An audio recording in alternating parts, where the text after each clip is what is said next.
અમે આજે અહીંયા સક્ષમમાં ફાઉન્ડેશનમાં આવ્યા રિવરફ્રન્ટની સામે અને બાળકોને મળ્યા, એમને રમાડ્યા, એમને બધી વસ્તુઓ પૂછી કેવું છે અહીંયા એનું કલ્ચર જાણ્યું. અમને ખૂબ આનંદ આવ્યો કે આ રીતે ફાઉન્ડેશન આ રીતે ટ્રસ્ટ ચલાવે છે, જે બાળકોની હેલ્પ કરે છે, તેમજ અહીંયા હોમ રેન્ટેડ લઈ અને એ લોકોને સ્પેશિયલ ભણતર માટે આગળ વધારે છે.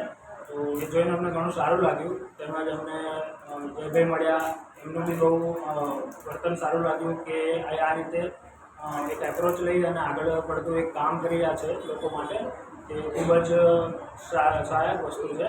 So I would like to thank you them and Saksham foundation કે એમણે આ એક પહેલ ચાલુ કરી છે છોકરાઓને ભણાવવા માટે. બિકોઝ અત્યારે જે લોકો ભણશે એ જ આગળ જઈને મોટા એ લોકોનું ભવિષ્યમાં કામ આવશે.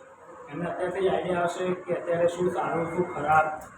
એન્ડ ઓફકોર્સ સ્કૂલમાં એ શીખવાડે છે, ઘરમાં બી શીખવાડે છે, પણ સ્ટીલ આ એક એવી પ્લેસ છે કે જ્યાં તમને બહુ જ સારી એવી કેળવણી મળે છે. તો આઈ રેકમેન્ડ કે અહીંયા આજુબાજુ રહેતા જે લોકો બી આ જોતા હોય એ લોકો એમના બાળકોને અહીંયા મોકલે, એકાદ જોવે એમના બાળકોમાં કેવું વર્તન વધી રહ્યું છે. સો that's all from my side. Thank you.